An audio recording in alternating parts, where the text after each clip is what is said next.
परंतु यहाँ इस कोटि का अर्थ करोड़ से कदापि नहीं लिया जा सकता। क्यों? क्योंकि योनियां तो 84 लाख बनी हुई हैं, करोड़ में तो है नहीं। इसलिए कोटि जन्म समुत्थेन, जब मानव के प्रकार प्रकार के जन्म के पुण्योदय होते हैं तब यह मानव जीवन प्राप्त होता है और भगवान की कथा प्राप्त होती है। यह कथा इतनी सहज प्राप्त नहीं होती है। जन्म जन्मांतर कल्प कल्पांतर के पुण्योदय होने के बाद ही यह प्राप्त होती है। कल के सत्र में आप लोगों ने भागवत के महात्म्य का श्रवण किया।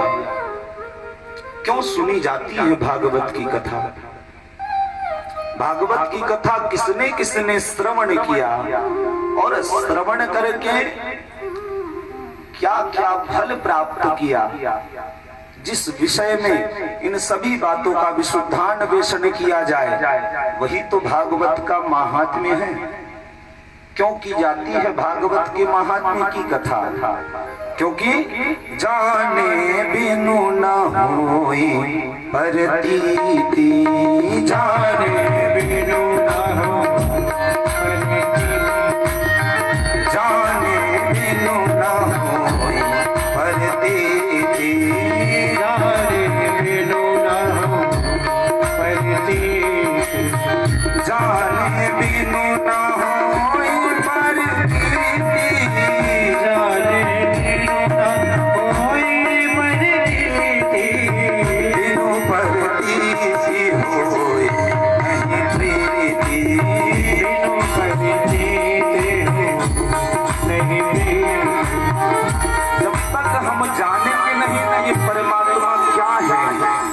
भगवान की कथा क्या है, तब तक हमें इससे प्रेम नहीं हो सकता है।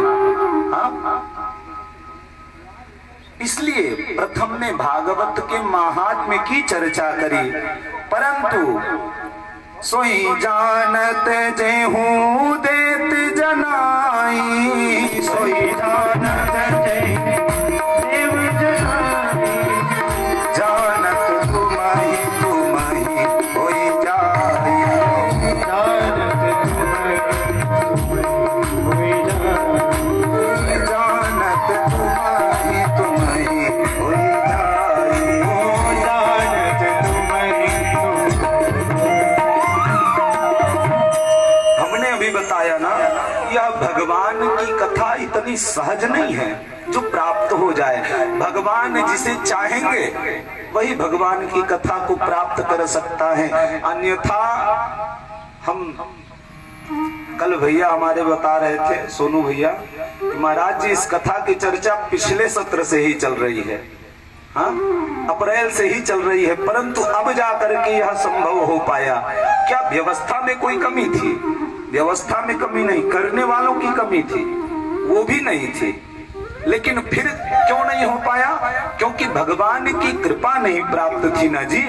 जब भगवान की कृपा प्राप्त होती है तभी तो यह कथा प्राप्त होती है, अन्यथा यही सर आवत अति कठिनाई। अन्यथा पड़ोस में भी कथा चल रही हो, बगल में भी कथा चल रही हो, फिर भी हम नहीं पहुंच सकते हैं। कोई ना कोई कार्य ऐसा आ जाएगा कि हम भगवान की कथा का श्रवण करने नहीं जा पाएंगे। क्यों? क्योंकि ठाकुर जी की कृपा नहीं है ना। आइए आज हम सब भागवत की ओर चलते हैं। कल के सत्र में आपने महात्म्य का श्रवण किया। भागवत तो आज से प्रारंभ हुई। भागवत के प्रथम श्लोक में किसकी वंदना की गई? आइए हम सब मिलकर के प्रार्थना करें।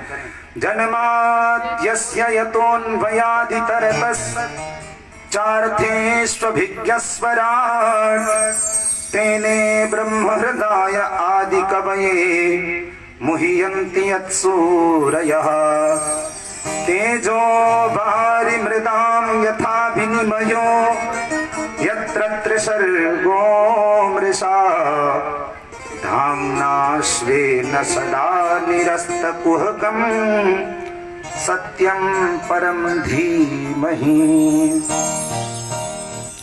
श्री व्यास जी महाराज भागवत के प्रथम श्लोक में लिखते हैं, क्या लिखते हैं? जन्माद्यस्य यतोऽन्वयादि तरतस्, जन्माद्यस्य यतः।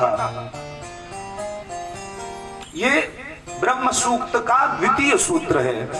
ब्रह्म सूक्त 4 हैं। प्रज्ञानम ब्रह्म, दूसरा जन्माद्यस्य यतः, तीसरा शास्त्र योनित्वात् और चौथा तत्वम विनिर्मयात्। कदाचित समय बहुत हिसाब से मिला है, नहीं चारों की व्याख्या करते, लेकिन आज जिस विषय पर बैठे हैं उस विषय पर चलते हैं। जन्माद्यस्य यतः, यतः परमात्मनः सकाशात् अस्य विश्वस्य जन्मादिर भंगाः भवन्ति सा जन्माद्यस्य यतः। कहते जिसकी कृपा से इस सृष्टि का सृजन होता है, पालन होता है और पुनः लय को प्राप्त हो जाता है, जिसकी। तो किसी ने कहा भैया वो कौन है? ब्रह्मा है। जन्माद्यस्य यतोऽन्वयादि तरतश्चार्थे स्वभिज्ञस्वराट्। कहा वो ब्रह्मा या प्रत्युत ब्रह्मा नहीं है, जिसने प्रत्युत ब्रह्मा को भी वेदार्थ तत्व का ज्ञान दिया। क्या कहते हैं? स्वराट, स्वेनैव राजते इति स्वराट। जो अपने मन से ब्रह्मादिक देवताओं का निर्माण करते हैं, उन्हें सृष्टि को करने का आदेश करते हैं, जिसकी। तो कहे तब महाराज वो कौन है? कहे तेने ब्रह्म हृदय आदि कवये मुह्यन्ति यत्सूरयः। कहे ब्रह्मा ही नहीं, प्रत्युत ब्रह्मा बड़े बड़े ज्ञानी अमलात्मा विमलात्मा संत जन, जिनकी माया में मोहित होकर के भटकने लग जाते हैं। कैसे भटकने लग जाते हैं? तो आगे श्लोक में कहते हैं तेजो वारि मृदाम यथा विनिमयो। कैसे? कहे जैसे गर्मी के समय में हम मार्ग से जा रहे होते हैं, कुछ दूर ऐसा लगता है कि जल का भराव है, जल भरा हुआ है, परंतु जब हम समीप पहुंचते हैं तो ऐसा होता तो नहीं। कहने का भाव क्या है? जिसकी माया के कारण यह संसार सत्यवत प्रतीत होता है, सत्य है नहीं लेकिन सत्यवत प्रतीत होता है, जिसकी कारण।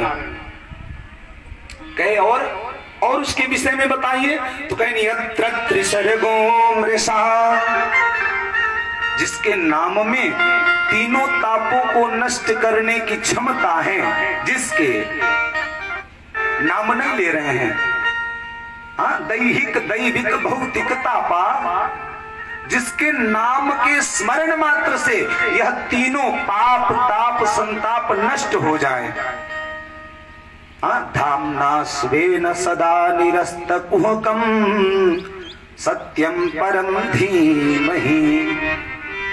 उस परमात्मा को, उस अविनाशी को, उस परम सत्य को हम प्रणाम करते हैं। और सब तो मिथ्या है और सब तो माया है, सत्यवत प्रतीत होता है परंतु सत्य है नहीं। सत्य तो केवल एकमात्र परमात्मा है।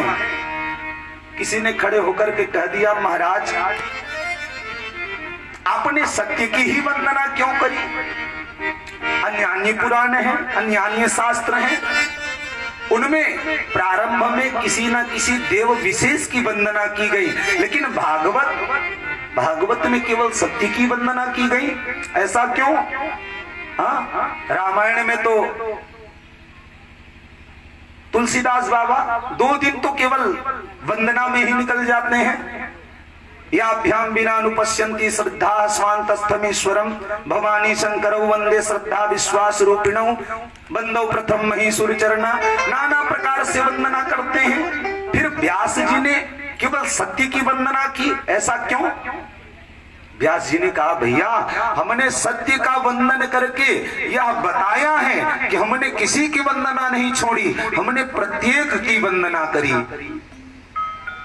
यदि हम राम की वंदना करते तो सांसारिक जन समझते कि भागवत राम पर ग्रंथ है,